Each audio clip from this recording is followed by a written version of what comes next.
Bendiciones, amado pueblo del Señor. En esta hora quiero traer un mensaje de la palabra del Señor.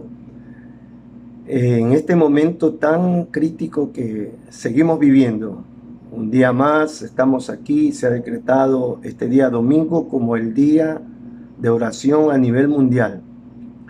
Y quiero tener una meditación de la palabra del Señor de algo muy importante que al término de poder meditar nos daremos cuenta que tiene mucho que ver con el contexto de lo que nosotros como no solamente como iglesia sino como humanidad estamos viviendo delante de Dios. El texto que quiero meditar en esta hora está en el libro de Amós, capítulo número 5, versículos 14 y 15, y dice así la palabra del Señor: buscad lo bueno y no lo malo para que viváis, porque así Jehová Dios de los ejércitos estará con vosotros.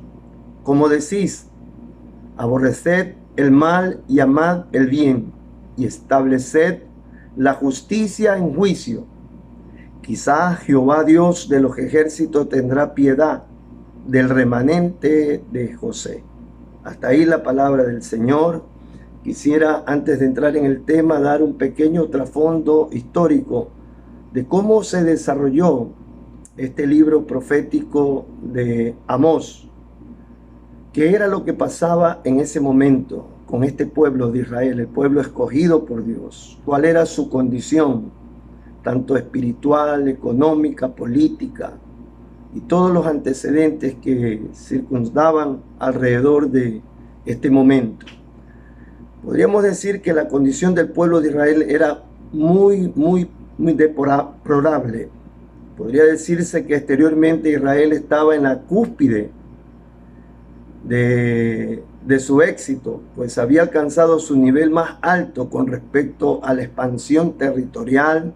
Asimismo mantenía una paz política y había desarrollado una prosperidad económica a nivel nacional. Eso en la parte exterior, pero interiormente estaba en una decadencia muy profunda, tanto en lo moral como en lo espiritual. Tanto es así que el pecado de Judá, recuerde que estamos hablando hasta ese momento, en el siglo 8 antes de Cristo, en el siglo octavo antes de Cristo, había dos reinos, el reino del sur y el reino del norte. Entonces, el pecado de Judá, el del reino del sur, giraba en torno al rechazo de la ley de Dios. Su negativa a guardar la palabra de Dios y los mandamientos lo había llevado a desviarse del camino recto y sumergirse en la idolatría y la adoración a otros dioses. Aquí mismo en este libro, Amós, capítulo número 2, del versículo 4, podemos ver en la Nueva Traducción Viviente, yo la he sacado, dice así: esto es lo que dice el Señor: los habitantes de Judá han pecado una y otra vez, y no permitiré que queden sin castigo.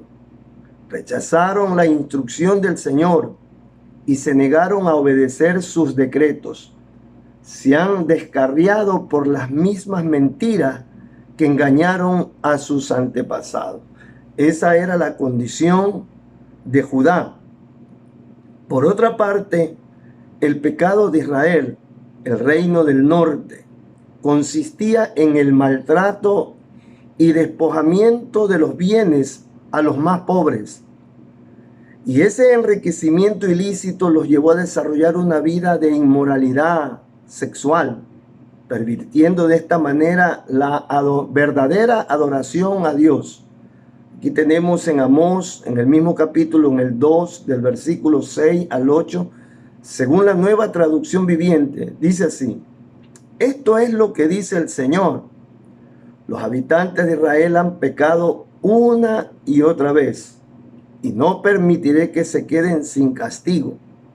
Venden por dinero a la gente honrada y a los pobres por un par de sandalias. Pisotean el polvo a los indefensos y quitan a los oprimidos del camino. Tanto el padre como el hijo se acuestan con la misma mujer y así profanan mi santo nombre. En sus festivales religiosos están a sus anchas, usando la ropa de sus deudores, que sus deudores dejaron en garantía. En la casa de sus dioses beben vino comprado dinero de multas injustas. Esa era la condición del pueblo de Israel. Y Dios llama a un hombre al ministerio, a Amós.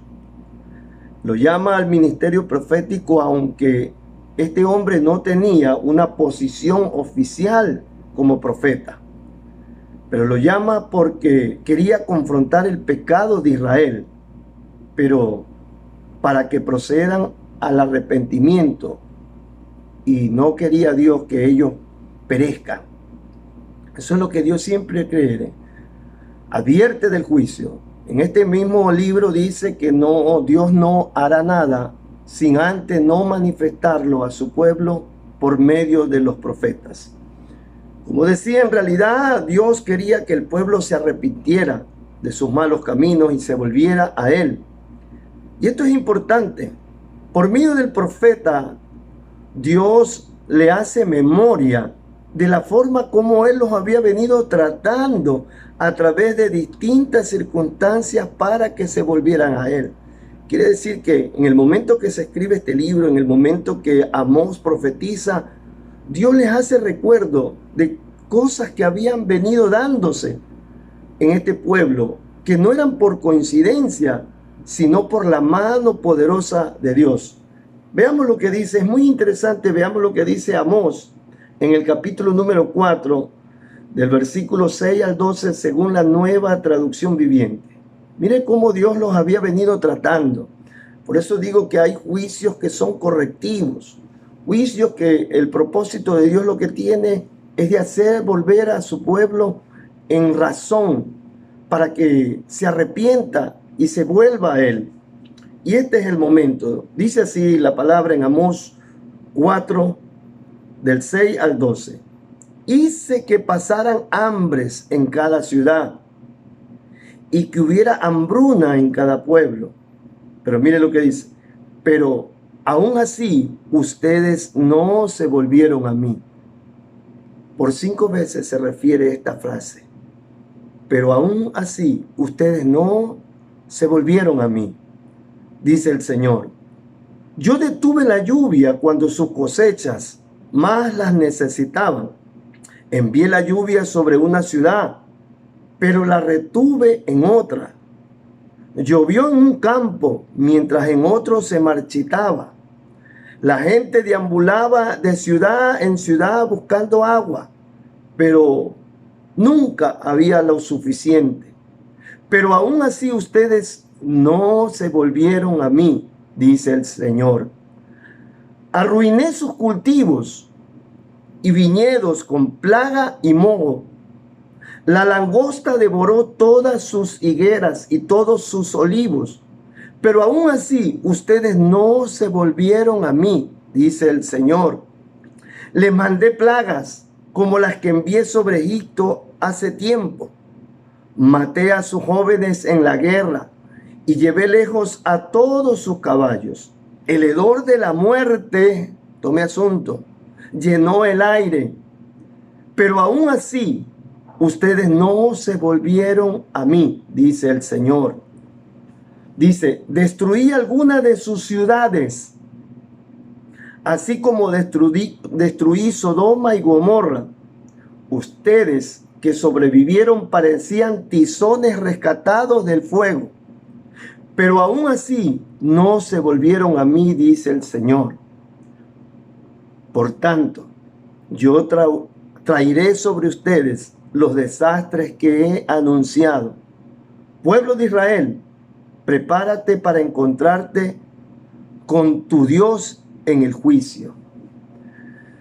Como decía, Dios levantó a este profeta, Amós, para traer una advertencia de un juicio.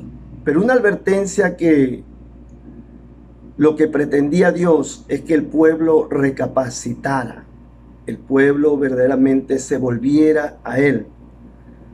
Dios, a través de sus juicios correctivos, siempre está llamando al arrepentimiento. La palabra arrepentimiento tiene que ver con conversión. Y la palabra conversión tiene que verse no solamente con dejar de hacer lo malo, sino con volverse a Él, alinearse a Él y a sus mandamientos. Las cosas que, y aquí viene una pequeña aplicación a lo que estamos viviendo en este momento, las cosas que han ocurrido últimamente, podemos darnos cuenta en nuestro contexto que vivimos.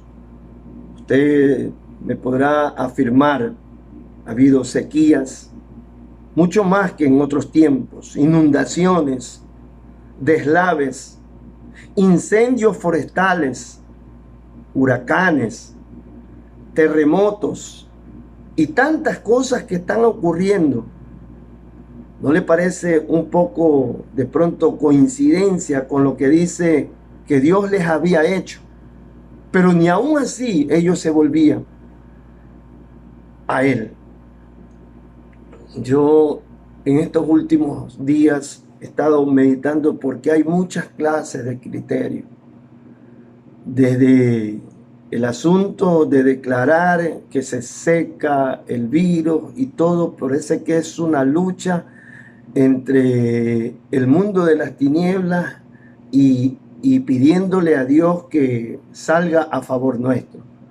Cuando de pronto debemos recapacitar verdaderamente, para eso está el texto bíblico, de cuál es el comportamiento y la reacción de Dios frente a la indiferencia, frente a la actitud de pecado que el pueblo, la nación y los líderes religiosos tomamos. Este es un vivo ejemplo de cómo Dios reacciona frente al pecado. No primeramente para destruir, sino trayendo juicios que son correctivos. Incluso, mire, en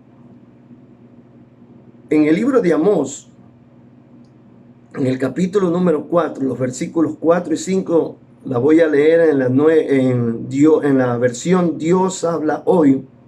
Los israelitas traían ofrenda en esas condiciones. Dijimos que el pecado de el pecado de Judá era la idolatría y el pecado de Israel era la extorsión a los pobres y la inmoralidad sexual. Y con ese corazón ellos traían ofrenda a Dios. Miren lo que dice en el capítulo número 4, versículo 4 y 5, según la versión Dios habla hoy. Esta versión tiene un subtítulo que dice una exhortación irónica. Dice así el Señor, por medio del profeta: vayan a Betel y a Gilgal, pequen, aumenten sus rebeliones. ¿Cuál era la forma que Dios les dice que van a aumentar las rebeliones? Dice: lleven su sacrificio por la mañana y sus diezmos cada tercer día. Quemen panes sin levaduras en ofrenda de gratitud y anuncien por todas partes sus ofrendas voluntarias, ya que eso es lo que a ustedes les encanta, el Señor afirma.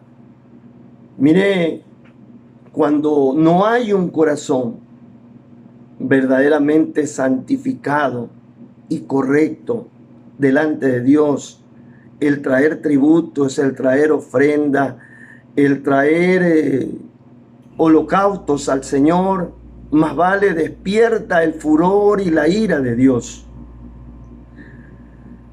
Esto era lo que pasaba en ese tiempo. Dios le hace una advertencia irónica. Traigan, dice, eso es lo que a ustedes les gusta. Traer el sacrificio, dice, por la mañana y sus diezmos cada tercer día. Pero de esa manera lo que hacen es aumentar sus rebeliones delante de mí. El Señor siempre está mirando la pureza y la disposición de su corazón. Mientras meditaba en esto, se me vino a la mente el pasaje de la Biblia del primer libro en el Antiguo Testamento, en el libro de Génesis, capítulo número 4, versículo del 3 al 5. Este es el caso de Caín y Abel. Y hay algo muy importante. ¿Por qué le digo que lo primero que Dios mira cuando nos acercamos a Él con una ofrenda, lo primero que Dios mira es el corazón? Dice así en el versículo 3 del capítulo número 4 de Génesis: al llegar el tiempo de la cosecha, Caín presentó algunos de sus cultivos como ofrenda para el Señor. Abel también presentó una ofrenda, las mejores partes de algunos de los corderos que eran las primeras crías de su rebaño. Y aquí viene, dice: el Señor aceptó a Abel y a su ofrenda. No dice aceptó la ofrenda de Abel, sino aceptó a Abel y a su ofrenda. Pero no aceptó, dice, a Caín ni a su ofrenda. Lo primero que Dios ve cuando venimos delante de Él, no solamente con ofrenda, sino con un clamor. Por eso es muy importante saber cómo nos acercamos en este momento a clamar.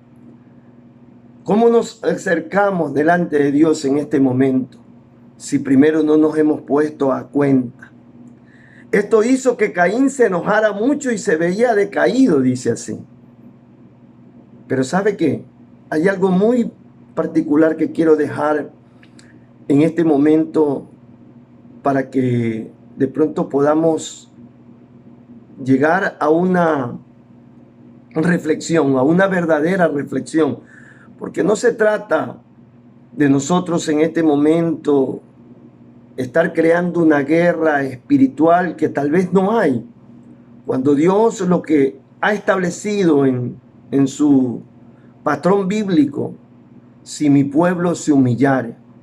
No se trata Él de pedirle a Dios que detenga esto, que detenga este otro. Él sabrá si lo hace, cuándo lo hace, cómo lo hace. Lo que Él espera de nosotros es que nos humillemos en un acto de arrepentimiento a Él.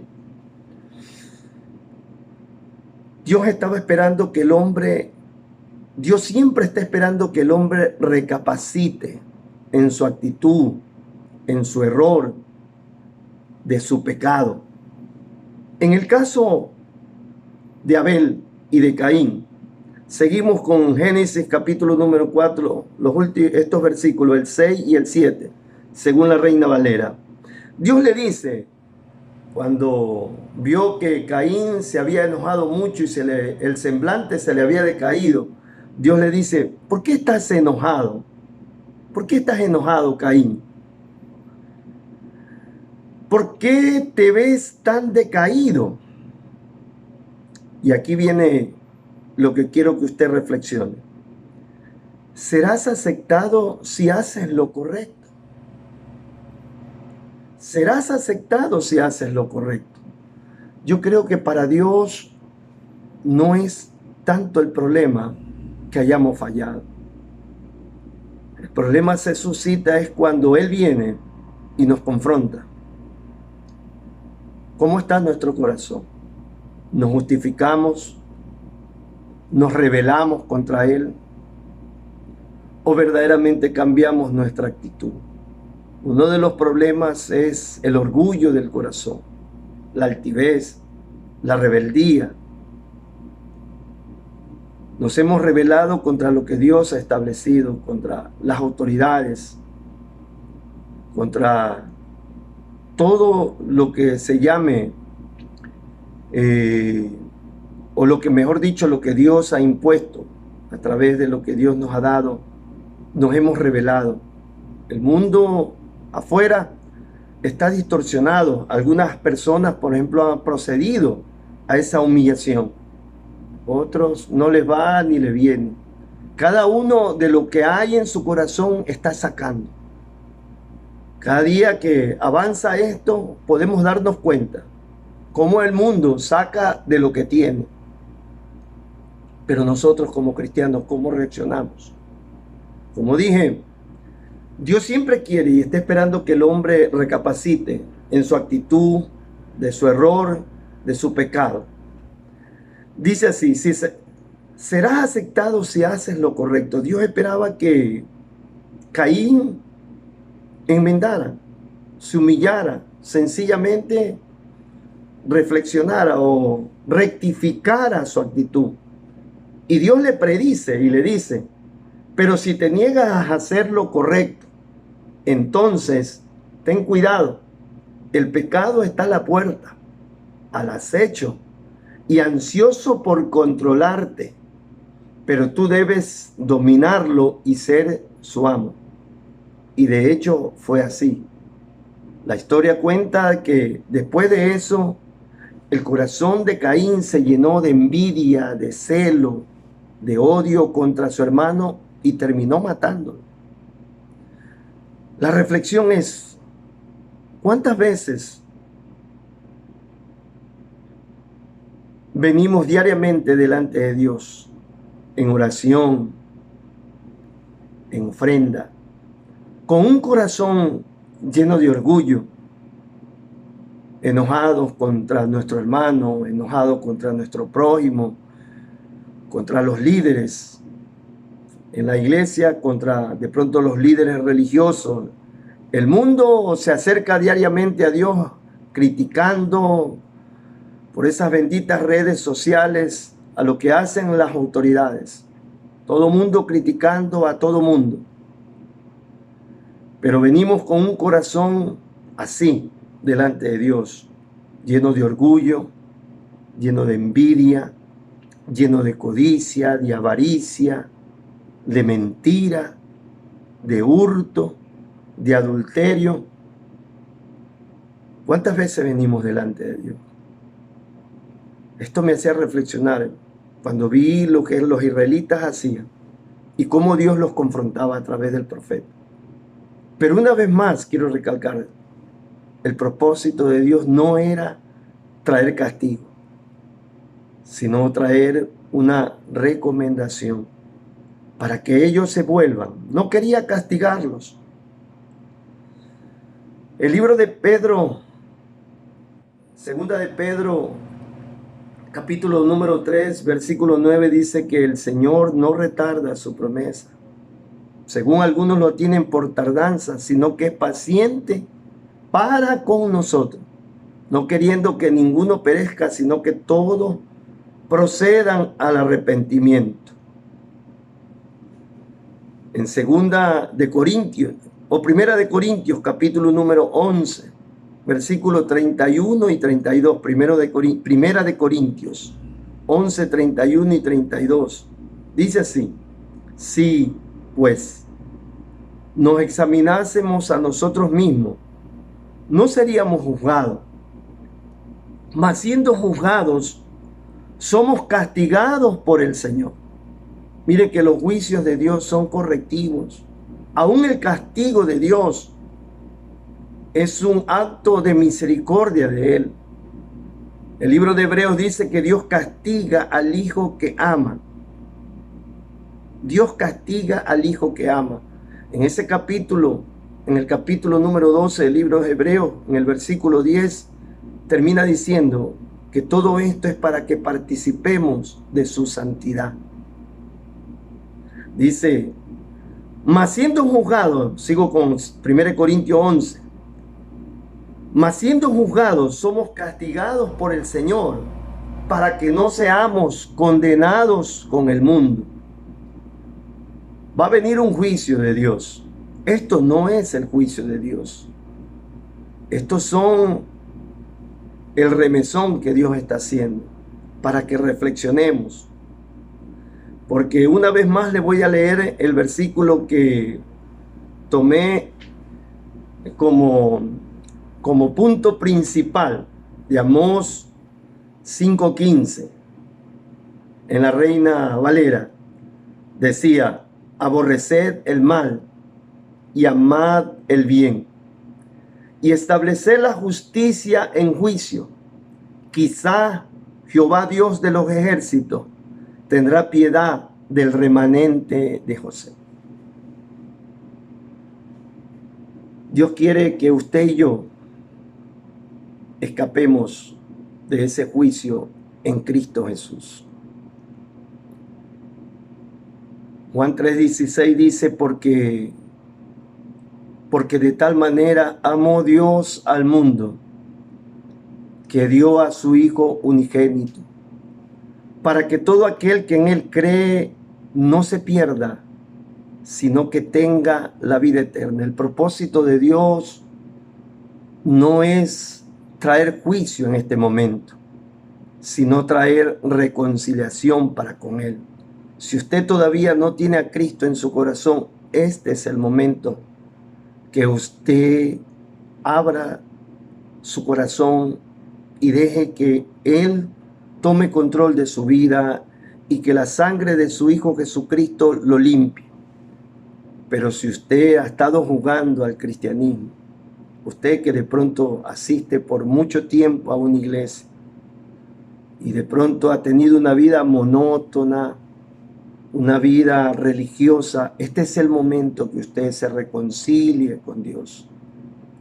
Juan 3:17 dice, porque no envió Dios a su Hijo al mundo para condenar al mundo, sino para que el mundo sea salvo por Él. Estamos viviendo en este tiempo de la gracia. Todo esto que está pasando es simplemente para hacernos volver a Él, tanto el que está afuera como el que supuestamente está adentro.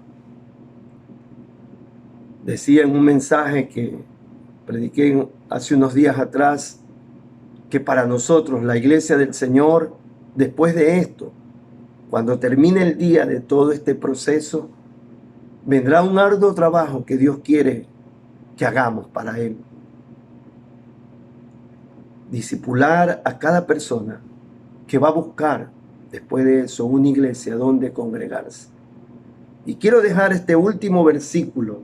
Usted que me ha estado escuchando y que ha estado apuntando de pronto los versículos bíblicos, el versículo que está en el libro de Jeremías, capítulo número 15, versículo 19, según la Reina Valera. Creo que muchas veces usted ha escuchado este versículo. El profeta también, otro de los profetas que fue llamado para hacer volver a ese pueblo, hacer recapacitar a ese pueblo, porque Dios levantó un sinnúmero de profetas para hacer volver a ese pueblo su corazón hacia Dios. Dios está levantando a mucha gente en este momento. Las redes sociales están copadas con mensajes de reconciliación, tanto para hacer volver al mundo a Dios como para hacer volver a sus hijos, los hijos pródigos, hacia el Padre.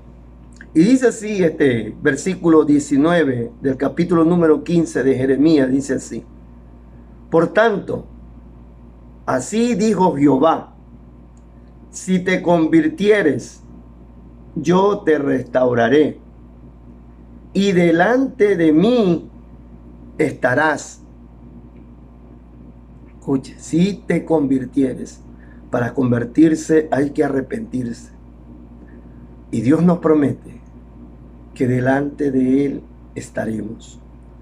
Y si entresacares lo precioso de lo vil, serás como mi boca. Aquí está la segunda parte. ¿Por qué Dios lo está llamando a esta santificación? ¿Por qué Dios nos está llamando a esta reconciliación? Dice, y serás como mi boca. Porque Dios quiere que su palabra sea llevada a todos los lugares por medio de nuestros labios, por medio de nuestra proclamación. Y termina diciendo este versículo, dice, conviértanse ellos a ti y tú no te conviertas a ellos. Esto es lo que ha pasado con muchos cristianos. Se han convertido al mundo, supuestamente queriendo ir al mundo, llevando la luz, se han convertido al mundo. Pero este es el tiempo Este es el tiempo para recapacitar. Este es el tiempo para examinarnos. Este es el tiempo para aceptar la misericordia de Dios. Volvernos a Dios. Volvernos al Padre. Él no quiere traer un juicio. Y no va a traerlo si antes no trae esta advertencia. Estos son tiempos de advertencia. Estos son tiempos para meditar, para pensar, para reflexionar, para examinarnos a nosotros mismos. Segunda de Corintios 13:5 dice, examinémonos si estamos en la fe. ¿No nos damos cuenta que Cristo está en nosotros? ¿O será que estamos reprobados? Dios no quiere que nosotros perezcamos. Él no quiere eso para nosotros. Yo en este momento, ahí donde usted está, yo quiero llevarlo a reflexionar a través de una alabanza. Una alabanza, quiero que me acompañe. Tal vez no podemos estar de pronto en nuestra congregación donde tenemos esa como diría, facilidad para poder de una forma personal ministrar. Pero creo que podemos hacerlo. Este es un momento donde yo le invito, ahí donde usted está tal vez con su familia, amado hermano, si es de la congregación Corona del Rey o si es de cualquier otra iglesia, y si usted no es cristiano, este es el momento. Escuche la letra de esta canción para reflexionar. Dice así la canción. Aleluya.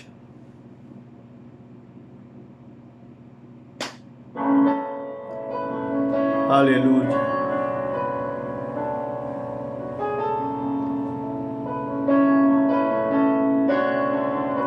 Sí, Señor. En esta hora venimos delante de ti, Señor. No a pedirte nada, Dios, sino humillarnos, Señor. Si notas que aprendí a andar solo. Sí, Señor. Si notas que aprendí a vivir sin ti. Si notas algo en sí, que solo dependo de mí. Dígaselo ahí, dígaselo. Utilice esta alabanza como una declaración de arrepentimiento al Señor. Ahí donde usted está, crea que Dios también está ahí y está escuchando esa actitud de arrepentimiento. Aún como cristianos, tenemos que comprender que le hemos fallado. Este ha sido un tiempo para reflexionar. Háblame. Sí, Señor. No permita, Dios. Háblame, Señor.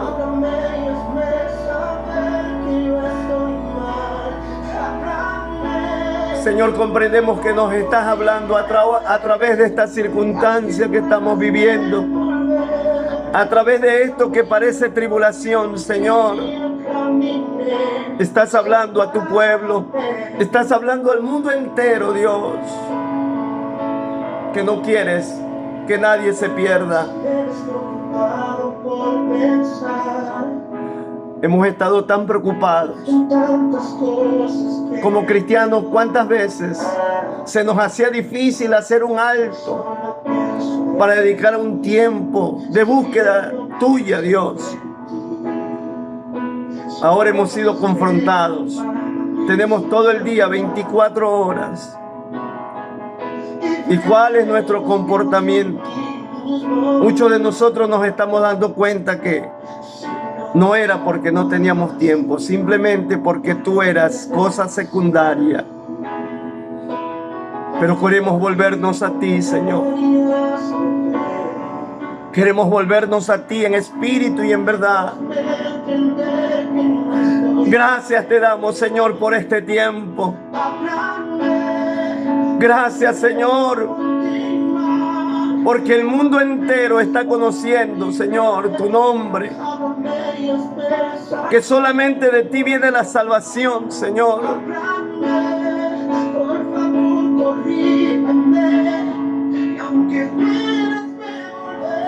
Sí, Señor, en esta mañana, Dios mío, escucha los corazones. Señor, nos ponemos en tus manos, Señor. Solamente de ti viene la restauración que hace que el mundo gane, que ganemos el mundo y nuestra alma se pierde, Dios. No dejes continuar el camino torcido.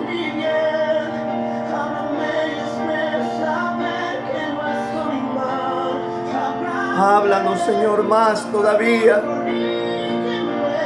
Háblanos, Dios. Haznos volver. Hermano, si tal vez tu corazón está duro, pídeselo a Dios.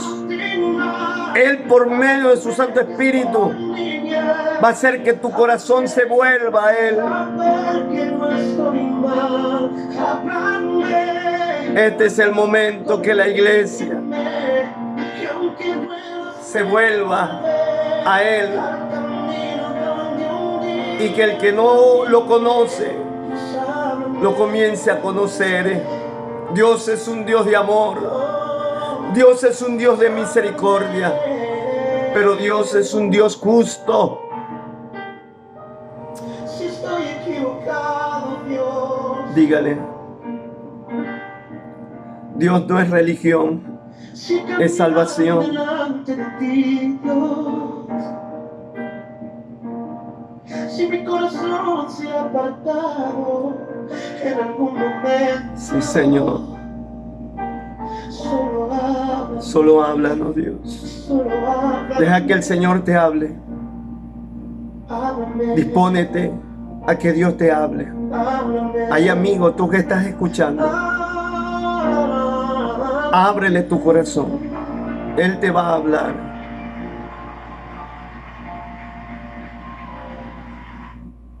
Gloria a Dios. Damos gracias al Señor por este mensaje. El día de anoche le pedí al Señor que me diga qué quieres hablar a tu pueblo. Háblame a mí primero. Y vino una voz a mí y me dijo, Amós, Amós. Y es muy propicio a lo que está aconteciendo. Dios, a través de este profeta, trajo una advertencia. Antes que venga el juicio, Él quería que un remanente escuchara la voz. Como dice el libro de Juan, capítulo número 10, mis ovejas oyen mi voz. Si somos ovejas del Señor, oigamos la voz de Dios. Gloria al Señor. Dios me los bendiga, mis hermanos. Les insto a que sigamos en esta búsqueda, en este tiempo que Dios nos ha permitido, buscándolo en espíritu y en verdad, y sobre todo preparándonos para esa gran cosecha que viene. Usted fue llamado para recoger esa cosecha de estos últimos tiempos. Bendiciones.